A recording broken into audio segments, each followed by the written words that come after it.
नमस्कार दर्शक बंधु आपण समस्त को मो चैनल को पुणी थे स्वागत करुच्ची। दर्शक बंधु स्वप्न रे आपण माने बहुत किछि जिंस देखुथिबे। या भितर बेले बेले आमको स्वप्न रे भगवान कर मूर्ति किंबा फोटो देखा जाए किंबा भगवान को आम पूजा करुथिबार देखा जाए। केबे भाबिचंती कि दर्शक बंधु एहार अर्थ कौन होई पारे जे स्वयं परम ब्रह्म जदि आमको स्वप्न रे देखा दियंती कोनोसी ना कोनोसी रूप रे जेमिति कि आमे स्वप्न रे मंदिर देखिबा स्वप्न रे ईश्वर को देखिबा जे कोनोसी भी मूर्ति हो जेमिति कि मां लक्ष्मी प्रभु जगन्नाथ प्रभु कृष्ण हनुमान महादेव किंबा मां दुर्गा जे कोनोसी भी मूर्ति को आमे जदि स्वप्न रे देखिबा एहार कोन फल आमे प्राप्त करिबा। सबु देवी देवता आमको स्वप्न रे जेते बेले देखा देयंती अलग अलग प्रकार फल प्रदान करिथाए। किंतु दर्शक बंधु भगवान को स्वप्न रे देखिबा किंबा निजे पूजा करुथुबार देखिबा किंबा भगवान कर फोटो एवं मूर्ति देखिबा एहा साधारण कथा नुह। प्रत्येक मनुष्य को एपरी स्वप्न आसी न थाए। जेउ माने एही वीडियो देखुचंती आपण माने स्वप्न रे केउ देवी देवता को देखिचंती थरुटी कमेंट सेक्शन रे जणांतु। दर्शक बंधु समस्ते जने भाबुथुबो जे मु कृष्ण को आज स्वप्न रे देखिबी बहुत पूजा अर्चना करुथुबो किंतु जे पर्यंत ईश्वर न चाहिबे से पर्यंत आमे स्वप्न रे सही जिंस देखि परिबा नाही। स्वप्न शास्त्र रे भी एक अलग अलग नियम अछि जहा आमे दिन सारा बेसी भाबी थाउ ताहा स्वप्न रे देखि थाउ। आपण थरे परीक्षा करंतु दिन सारा कृष्णकर नाम नियंतु एवं थरुटे परीक्षा करंतु कोन स्वप्न रे आपण कृष्ण को देखुचंती नाही आज्ञा जे पर्यंत ईश्वरंकर कृपा आम ऊपर न हेचे से पर्यंत आमे केबे भी ईश्वरंकु स्वप्न रे देखि परिबा नाही। चलंतु प्रत्येक देवी देवतांकर अलग अलग प्रकार स्वप्नर अर्थ थाए।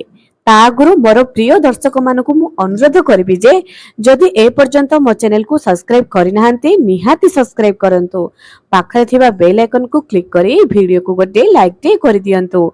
कमेंट सेक्शन रे आपण जेउ देवी देवता को स्वप्न रे देखुचंती ताहा निश्चय शेयर करंतु। एबे चलंतु प्रथमे जानिबा स्वप्न रे शिवलिंग देखिबा बा स्वप्न रे महादेवंकर पूजा देखिबा स्वप्न रे बेलपत्र देखिबा बा स्वप्न रे साप देखिबा। महादेवंक संपर्कित एही सबु जिंस जदि आमे स्वप्न रे देखिबा एहार अर्थ कोन होई थाए जानिबा आगरु शिव भक्त माने थरुटे निजको पचारंतु आपण जदि ब्रह्म मुहूर्तरु शिवलिंग देखुथिबे स्वप्न रे तेबे जेउ काम पई आपणक मन रे आशा अछि जेउ काम आपण करिवा पई चाहुचंती सेथिरे आपण सफलता प्राप्त करिवे। शिवलिंग को स्वप्न रे देखिबार अर्थ एया होई थाए। स्वप्न रे महादेवं को देखिबा बा शिवलिंग देखिबा बहुत शुभ फल होई थाए। जदि स्वप्न रे धळा शिवलिंग देखंती तेबे बहुत जल्दी आपण धनवान हेबा पई जाउचंती। दर्शक बंधु समस्तंकु स्वप्न रे शिवलिंग किंबा महादेवंक संपर्कित पूजा अर्चना देखा जाए नाही।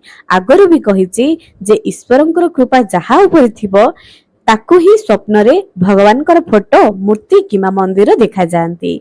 एबे चलंतु जानिबा द्वितीय जदि आपण स्वप्न रे कृष्ण को देखुथिबे बा कृष्णंकर स्वयं नारायणकर जे कोनोसी भी अवतार जहा कि नृसिंह अवतार प्रभु जगन्नाथंकर अवतार बाल गोपालंकर अवतार रामंकर अवतार जे कोनोसी भी अवतार को जदि आपण माने देखुचंती एहार अर्थ कोन। दर्शक बंधु भगवत गीता रे आपण माने प्रभु श्री कृष्णंकर बाणी सुनिथिबे जीवन एवं मृत्युर असल कथा जीवनर अर्थ कौन प्रत्येक मनीष जन्म नहीं तार अर्थ कौन ए सबु गीतार सारामर्म रे लेखा अछि। जेतेबेले आमे भगवान श्रीकृष्णंकर अलग अलग रूप देखि थाउ प्रथमे आमे तार भी अलग अलग अर्थ रही थाए। जेमिति कि उदाहरण रे कहिबी दर्शक बंधु स्वप्न रे भगवान कृष्ण को देखिबार एक उदाहरण जहा कि जदि आपण स्वप्न रे भगवान कृष्ण को देखुचंती एहा आपणक जीवन रे समृद्धि आनिबार संकेत होई थाए। जदि आपण माने स्वप्न रे भगवान कृष्ण को क्रोधित हेबार देखुचंती एहा एक चेतावनी बोली भाबंतु किछि कार्य आपण माने करूचंती जहा कि प्रभु को भलो लागु नाही नचेत आपण आपणक जीवन रे किछि परिवर्तन आनंतु। जेतेबेले आपण डिप्रेशन रे रहुथिबे जेउ भी भगवान को आपण पूजा करूथिबे से स्वप्न रे आपण को सठिक रास्ता देखेबा पई आसंती एवं ଆପଣଙ୍କର ଜୀବନରେ ଗୋଟେ ପରିବର୍ତ୍ତନ ଆଣିବା ପାଇଁ ସେ କହିଥାନ୍ତି। ବାସ୍ କେବଳ ଆମକୁ ଈଶ୍ୱରଙ୍କର ଇଶାରାକୁ ବୁଝିବାର ଅଛି। ଯେତେବେଳେ ଆମେ ନିଜର ଜୀବନକୁ ବଦଳାଇ ଦେବା, ନିଜର କର୍ମ କରିବାର ଶୈଳୀକୁ ବଦଳାଇ ଦେବା, ତେବେ ଆମର ଭାଗ୍ୟରେ ପରିବର୍ତ୍ତନ ନିଶ୍ଚୟ ଆସିବ। ଏବେ ଦର୍ଶକ ବନ୍ଧୁ, ସ୍ୱପ୍ନରେ ଯଦି ଆପଣମାନେ ଜଗନ୍ନାଥଙ୍କୁ ଦେଖୁଛନ୍ତି, ଦର୍ଶକ ବନ୍ଧୁ, ଓଡ଼ିଶାର ଘରେ ଘରେ ପ୍ରଭୁ ଜଗନ୍ନାଥଙ୍କର ଭକ୍ତ ଆପଣମାନେ ପାଇଯିବେ। ଯଦି ଆପଣ ସ୍ୱପ୍ନରେ ଜଗନ୍ନାଥଙ୍କୁ ଦେଖୁଛନ୍ତି, ଏହା ବହୁତ ବଡ଼ ଲୀଳାର କଥା। କାରଣ ଜଗନ୍ନାଥଙ୍କର ମହିମା ଅପାରମ୍ପର। କୁହାଯାଏ ଜଗନ୍ନାଥ ଡାକି କରି ତାଙ୍କ ବଡ଼ଦେଉଳକୁ ନେଇଯାଆନ୍ତି ତାଙ୍କର ଭକ୍ତମାନଙ୍କୁ। ସେମିତି ଯଦି ଜଗନ୍ନାଥକୁ ସ୍ୱପ୍ନରେ ଦେଖୁଛନ୍ତି, ପୁରୀ ଦେଖୁଛନ୍ତି, ଭଗବାନଙ୍କର ଯେକୌଣସି ବି ମନ୍ଦିର ସ୍ୱପ୍ନରେ ଦେଖୁଛନ୍ତି, ଏହା ଆପଣଙ୍କ ଜୀବନରେ ବହୁତ ବଡ଼ ପରିବର୍ତ୍ତନ ଆଣିବାର ସଂକେତ ଅଟେ। ତେଣୁ ଯଦି ବା ଏହି ସ୍ୱପ୍ନ ଦେଖୁଛନ୍ତି, ଭୁଲରେ ବି କାହାକୁ କୁହନ୍ତୁ ନାହିଁ। ଯଦି ସ୍ୱପ୍ନରେ ଭଗବାନଙ୍କୁ ଦେଖୁଛନ୍ତି, ମନ୍ଦିର ଦେଖୁଛନ୍ତି, ପୂଜା କରୁଥିବାର ଦେଖୁଛନ୍ତି, ଏହିଭଳିଆ ସ୍ୱପ୍ନକୁ ଯଦି ଅନ୍ୟ ଆଗରେ ସେୟାର କରିଦିଅନ୍ତି, ତେବେ ଆପଣଙ୍କର ଖୁସି ବି ଅଧୁରା ରହିଯିବ। ତେଣୁ ଜାଣି ଶୁଣି କେବେ ବି ନିଜର ସ୍ୱପ୍ନକୁ ଅନ୍ୟ ଆଗରେ କୁହନ୍ତୁ ନାହିଁ। ଏବେ ତୃତୀୟ, ଯଦି ସ୍ୱପ୍ନରେ ଆପଣ ମା ଲକ୍ଷ୍ମୀଙ୍କୁ ଦେଖିବେ, ୟାର ଅର୍ଥ କଣ ହୋଇଥାଏ? ଦର୍ଶକ ବନ୍ଧୁ, ଯେତେବେଳେ ମା ଲକ୍ଷ୍ମୀ ସ୍ୱପ୍ନରେ ଦେଖାଯାଆନ୍ତି, ୟାର ଅର୍ଥ ଆପଣମାନଙ୍କୁ କିପରି ବିସ୍ତୃତ ଭାବରେ ବୁଝାଇବି ମୁଁ ନିଜେ ବି ଜାଣୁନାହିଁ। କାରଣ ଯେତେବେଳେ ମା ଲକ୍ଷ୍ମୀ ସ୍ୱପ୍ନରେ ଦେଖାଯାଆନ୍ତି, ଏହା ଏକ ବହୁତ ବଡ଼ ଶୁଭ ସଂକେତ ଅଟେ। କିମ୍ବା ଯଦି ମା ଲକ୍ଷ୍ମୀଙ୍କର ପୂଜା ଆପଣମାନେ ସ୍ୱପ୍ନରେ କରୁଛନ୍ତି, ସ୍ୱପ୍ନରେ ଯଦି ବିବାହିତା ମହିଳା ସାଜ ଶୃଙ୍ଗାର ହୋଇଥିବାର ଦେଖୁଛନ୍ତି, କିମ୍ବା କୌଣସି ବିଧବା ମହିଳା ସାଜ ଶୃଙ୍ଗାର ହୋଇଥିବାର ଦେଖୁଛନ୍ତି, କିମ୍ବା ତାର ପୂର୍ବାବସ୍ଥା, ଯେତେବେଳେ ବିଧବା ହେବା ପୂର୍ବର ଅବସ୍ଥାକୁ ଆପଣମାନେ ଦେଖୁଛନ୍ତି, ସାଜ ଶୃଙ୍ଗାର ହେବାର ଅବସ୍ଥା, ଏହା ଆପଣଙ୍କ ଜୀବନରେ ମା ଲକ୍ଷ୍ମୀଙ୍କର ଆଶୀର୍ବାଦ ରହୁଛି। ୟାର ଅର୍ଥ ଏଇଆ, ବହୁତ ବଡ଼ ଧନର ଆଗମନ ଆପଣଙ୍କ ଜୀବନରେ ହେବା ପାଇଁ ଯାଉଛି। ସେ ଚାକିରି କ୍ଷେତ୍ରରେ ହେଉ, ବେପାର କ୍ଷେତ୍ରରେ ହେଉ, ଯେକୌଣସି ବି କ୍ଷେତ୍ରରେ ଆପଣଙ୍କର ବିରାଟ ବଡ଼ ପରିବର୍ତ୍ତନ ହେବା ପାଇଁ ଯାଉଛି। ତେଣୁ ମା ଲକ୍ଷ୍ମୀଙ୍କୁ ଯଦି ଆପଣମାନେ ସ୍ୱପ୍ନରେ ଦେଖୁଛନ୍ତି, ଏହା ସୌଭାଗ୍ୟର କଥା। ଏମିତିରେ ଈଶ୍ୱର ସମସ୍ତଙ୍କ ସ୍ୱପ୍ନରେ ଆସିନଥାନ୍ତି।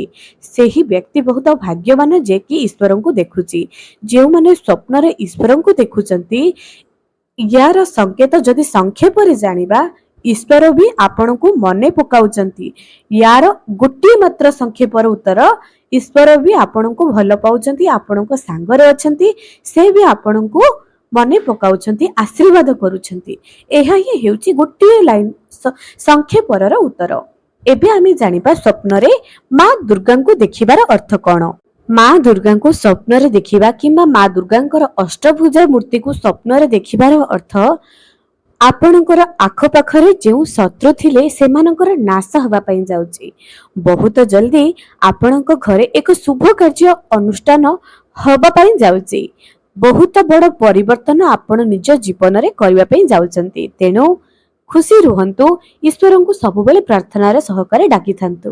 ଏବେ ଆମେ ଜାଣିବା ସ୍ୱପ୍ନରେ ହନୁମାନଙ୍କୁ ଦେଖିବାର ଅର୍ଥ କଣ? ସ୍ୱପ୍ନରେ ହନୁମାନ ଯଦି ଶୋଇଥିବା ଅବସ୍ଥାରେ ବା ଶୋଇଥିବା ମୂର୍ତ୍ତି ଦେଖୁଛନ୍ତି, ଆପଣଙ୍କର ଆୟୁଷରେ ବୃଦ୍ଧି ହେବା ପାଇଁ ଯାଉଛି। ଯଦି ସ୍ୱପ୍ନରେ ହନୁମାନଙ୍କର ମନ୍ଦିର ଦର୍ଶନ କରୁଛନ୍ତି, ବହୁତ ବଡ଼ ରୋଗ, ଆପଣଙ୍କର ଯେଉଁ ବି ରୋଗ ସମସ୍ୟା ଥିଲା, ତାହା ଜଲ୍ଦି ସଫଳ ସୁସ୍ଥ ହେବା ପାଇଁ ଆପଣମାନେ ଯାଉଛନ୍ତି।